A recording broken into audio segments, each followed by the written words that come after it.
Throughout the years, Hazrat Mahmood anhu had undoubtedly displayed many great qualities, whether it was his great spiritual capabilities or his vast oceans of knowledge, and his proficiency in relaying that knowledge, whether it was by speech or whether it was by the pen. Yet another one of his great and innumerable qualities was his great leadership, which was not only in religious aspects, but was also in worldly matters as well. Hazrat Mahmood anhu would not only lead his own community, but would provide guidance for the entire world. Assalamu alaikum rahmatullah, and welcome to another episode of Ahmadiyyat, Roots to Branches. I came merely to sow the seed. That seed has been sown by my hands.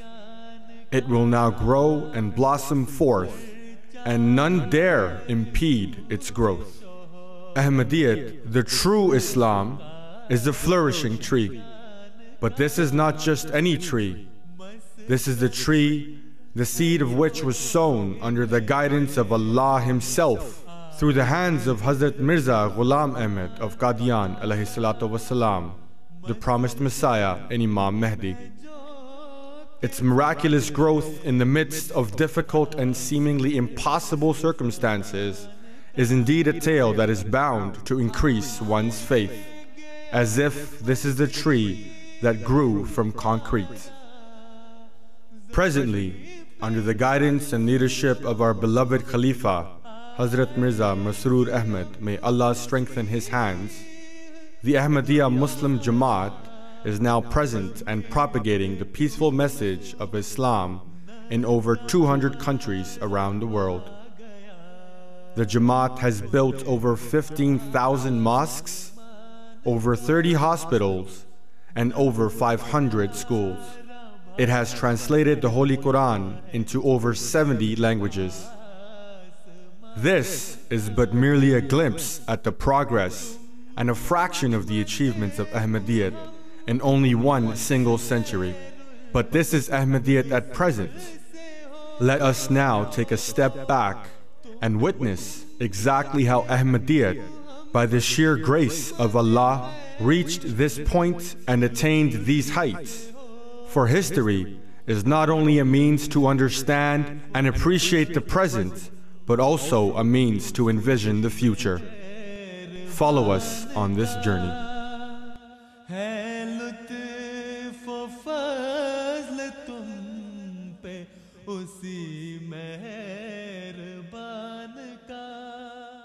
On today's episode of Roots to Branches, we will take a look at how the Ahmadiyya Muslim community continued to spread throughout the world at a very rapid rate. And in order to facilitate these tabligh efforts, Hazrat Mahmood anhu came up with a very unique scheme. We will then see the administrative capabilities of Hazrat Mahmood anhu when he himself provided the framework for rejuvenating the administrative body of the community. Now, while on the token of leadership, we will see how Hazrat Mahmood anhu, as a result of his great knowledge, would take leadership over others in their own fields, in fields which they had spent years studying. And then finally, we will take a look at the various leadership qualities of Hazrat Mahmood anhu, both in the religious fields as well as in the worldly field. We will see how Hazrat Mahmood anhu, in matters of his community, he wrote a will in which he advised his community about various important matters. And then in terms of the worldly aspect, Hazrat Mahmood anhu provided invaluable guidance with regards to the turbulent state of the world after the First World War. But first, let us take a look at the fulfillment of a great prophecy made by Hazrat Mahmood anhu in regards to the Tsar of Russia. The Clementine fulfillments of certain prophecies of the late August Messiah ﷺ were also seen in the time of his spiritual as well as physical son, Hazrat Mahmood anhu. Perhaps foremost amongst them in 1917 was an event that shook the world in that century and indeed in the annals of history that were to come.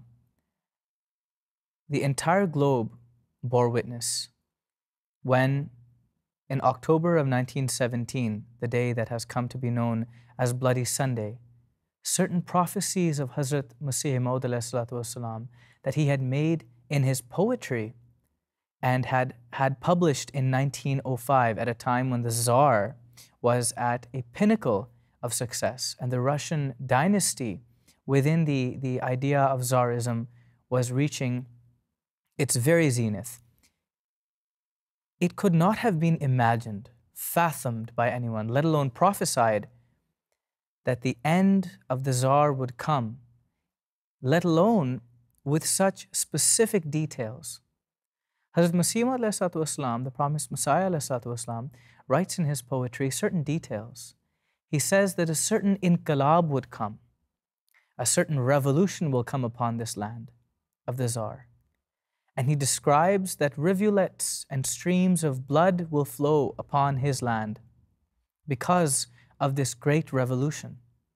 And imagine, this was in 1905 that it was prophesied. In 1917 it was fulfilled. So it was so far removed from the actual occurrence that you could not possibly have imagined, no one could have guessed. But the specifics are astonishing. He then goes on to say in the very same poem that individuals who would go to bed that night clad in white clothing, white as jasmine, would wake up as though they are clad in red garments. And finally, he says that on that day, the Grand Tsar's state will be truly and utterly deplorable. What happened? Fast forward to 1917, in the time of Hazrat Muslim Maud radiallahu anhu. It is absolutely remarkable and almost horrific to see how Allah Ta'ala, in His indignation for the fulfillment of the promised Messiah ﷺ, made true every single one of these down to the letter. Firstly, on Bloody Sunday, it is recorded in the books of Russian history and in the Russian books of history themselves that indeed, right outside of the palace, because of the Bolshevik Revolution and the outrage of the people, streams of blood and rivulets of it flowed. Then, not only was the Tsar taken with his family, and they were told, of course, that they were being taken to a safe house, not only were they taken there to be killed, but before their murder, indeed a horrific massacre it was, they were made to wear white garments. And it is recorded in the diary entries of the soldiers themselves that after they were done with the killing, their entire garments seemed as though they were actually red to begin with. And finally, the Tsar, when he was told by the foot soldiers, was in such a shock that he looked around at his family before the gunfire started, utterly helpless. And they were buried in an insignificant grave that cannot even be called a grave, but perhaps just a hole in the ground. And so Hazrat Muslim Maud radiallahu anhu's era saw the fulfillment of such grand signs of the promised Messiah ﷺ that could not have been imagined or fathomed. Aside from this, there were other very significant events, Basa Sahib, of course, that transpired. Noteworthy amongst them was Khwaja Hassan Nizami Sahib. If you could please cast some light on that event as well. Yes. To reciprocate these grand fulfillments of the truthfulness of the promised Messiah ﷺ as far as prophecies are concerned, when we come back to the subcontinent, Sabahat Sahib, there were events occurring and very pathetic challenges were persisting on from the opponent's side as far as the opponents of the Jamaat are concerned. And one specific case is the case of Khwaja Hassan Nizami Sahib, who was the spiritual successor of the Sufi order of Khwaja Nizamuddin Awliya, and himself a respected literary figure within the subcontinent. He had made previously, having kept very neutral relations with the Jamaat, all of a sudden decided to put up a very bizarre and unusual prayer duel challenge to Khalifatul-Masih II, asking him to come to Ajmer Sharif and within an hour focus all your inner spiritual energy on the other opponent, and within an hour the other person should receive some sort of punishment and absolutely perish. The reply of Hazrat Khalifatul-Masih II Raziyallahu Ta'ala Anhu was beautifully rational and on point, to the point that even staunch opponents of the Jamaat, such as Maulana Zafar Ali Khan, the chief and editor of Zamindar, did not waver from complementing this method, and to the extent that they said, despite all my ideological opposition to the young Mian Mahmood, it is undeniable that his reply to this unusual challenge from Khwaja Sahib has been absolutely correct and rational. So once more we see how the young Mian Mahmood, Hazrat-ul-Masih II anhu's capacity to answer these provocative challenges was in fact impeccable. By the grace of Allah the Almighty, Ahmadiyyat was spreading and growing day by day. For example, in 1917, Ahmadiyyat had reached East Africa when it was established in Liberia. So in this way, Ahmadiyyat was growing, and in order to facilitate the growing tabligh efforts, Hazrat Muslim Maud came up with a very unique scheme. So on December 7th, 1917, Hazrat Muslim Maud made an appeal to his community of devoting one's life. And it was in this way that the scheme of Waqf-e-Zindagi was established. Now initially, after Hazrat Muslim Maud had made this announcement, 63 people immediately went to him and said that we present ourselves to devote our lives to the service of Islam and Ahmadiyyat and its propagation. So after this, these people were then divided, these people who had devoted their lives were divided into three categories. The first were the Rabitin. These were the people who would teach other people who had devoted their lives. Then were the Mujahideen. These were the people who would physically be in the field of tabligh and would commit all of their efforts towards spreading the message of Islam and Ahmadiyyat as far and wide as they possibly could. The final group was the Muntazireen, and these were the people who were still studying in Madrasa Ahmadiyya or high school. So it was in this way that the scheme of Waqf-e-Zindagi was initially established. In 1918, Hazrat Muslim Maud anhu fell ill to a severe strain of influenza, and it became so severe that in October of that year, he actually wrote his will if anything were to happen to him because of that. In that will, he advised the Jamaat of the process by which the next Khalifa should be deliberated upon. For that, he created a committee of 10 members who would be presided by Hazrat Nawab Muhammad Ali Khan Sahib radiyallahu anhu. And here Hazur stressed upon two fundamental points for this purpose. The first being that each member should stress in their sincerity and their honesty, and that their honesty should be of the highest degree. And the second thing is the most important thing, and that is that each of them should seek guidance from God, because it is God who ultimately chooses his Khalifa. Hazur, while being so ill and so uncertain of his fate, that he only concerned himself with the betterment of the Jamaat and its future. Amongst the 52 remarkable characteristics regarding the Muslim Maud radiallahu anhu in the ever famous prophecy of the Muslim Maud was wo sakht zaheen-o fahim hoga, that he will be extremely intelligent and profoundly understanding. This genius and indeed prodigy-like mind of his manifested on so many different standards and landscapes throughout his Khilafat and even before. But his understanding of the need for efficacy in systems and efficiency in all sorts of monumental institutions was so sharp that he made huge changes even to large bodies like the Sadr Anjuman as well as the Nazarat. Basa Sahib, if you would be so kind as to cast some light on some of the dramatic steps that were taken in the life of Hazrat Muslim Maud radiallahu anhu and how that really affected the future of the Jamaat. Yes, the year 1919, Sabahat Sahib, was very important as far as the administrative body of the Jamaat is concerned. And for the audience's simplicity's sake, the Sadr Anjuman was a system that had been established by the promised Messiah ﷺ, but given authority on establishing its own departmental heads. And so for its own efficiency's sake, it had established one secretary, and under that one secretary were various departmental heads. This posed a few problems because those heads of departments did the hands-on work in every department, but did not have a say in the policy making and the administration of the system. And so, whereas on the other hand, the policy makers, the people within the Sadr Anjuman, did have a policy say in it, they did not do much of the hands-on work. And Hazrat al-Muslih Maud Raziyallahu Ta'ala Anhu, right from the onset of his Khilafat, had begun noticing that there were needs for change. But like a responsible leader and well-versed in the affairs of administration, he spent some years taking advice, doing mashwara with various senior members of the Jamaat, and ultimately made this announcement in 1919 that every single departmental head within the Sadr Anjuman was now given his own position of responsibility. And this title was of a Nazir.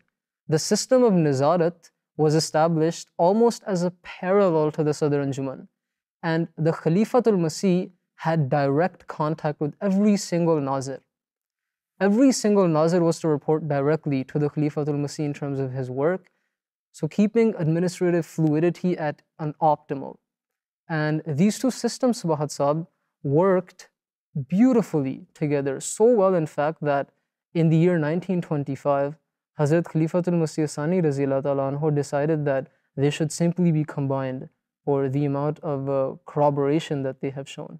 And this was done, and Alhamdulillah, the system of Nizarat today exists as one of those administrative masterminds that propagate the message of Islam around the world.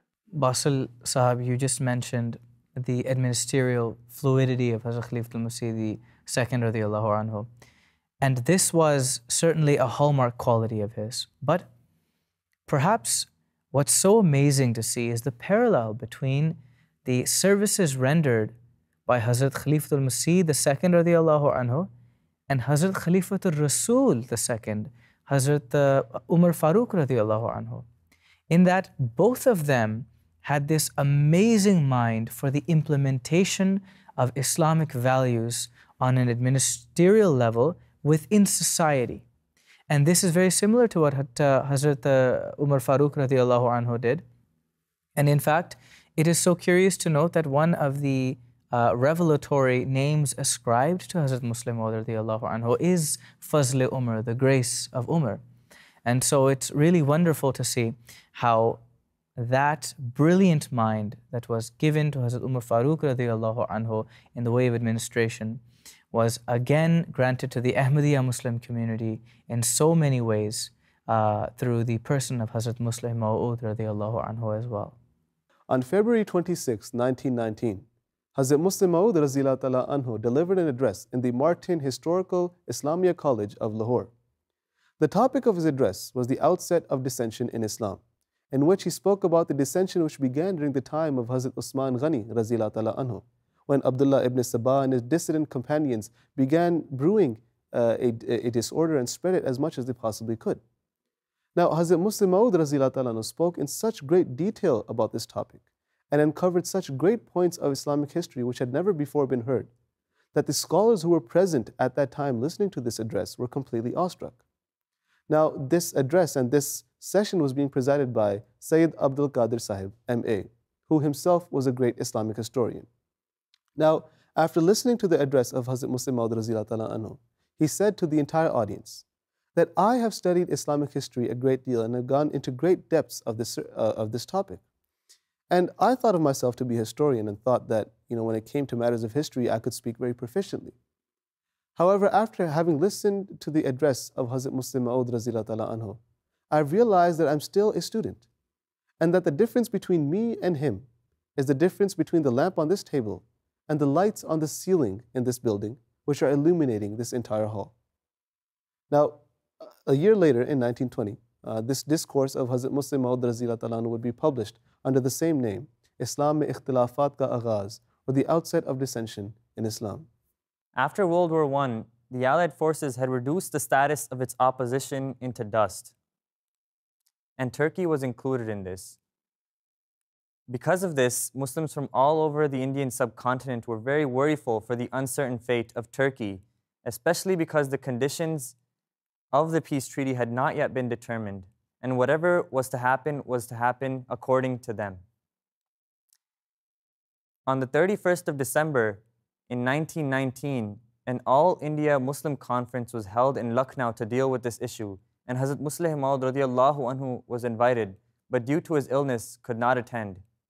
However, he did respond with a written message, and that message read that among all the nations in the Allied forces, Britain is the only one who would sympathize for the Turkish Muslims. So the Turkish government should put all its effort and all its work into convincing Britain that the fate of Turkey should not be given into the hands of the other nations. Now, at that sensitive and crucial time, this was excellent advice for Turkey. This clearly highlights how politically intelligent the Khalifa really is, and how in any situation, his counsel should be sought. And with that, we've come to the end of this episode of Ahmadiyyat, Roots to Branches.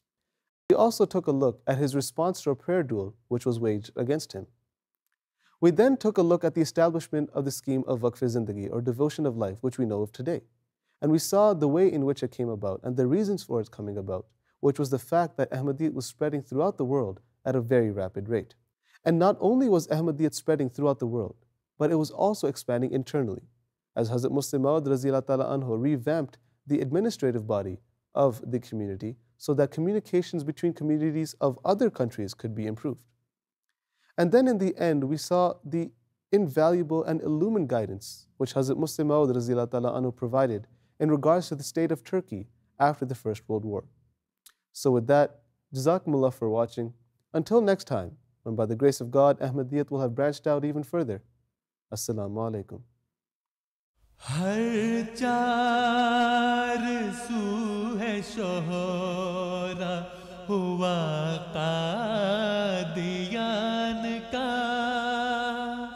हर चार सू है शोहरा हुआ कादियान का मस्कन है जो के महदिए आखिर ज़मान का मस्कन है जो के महदिए आखिर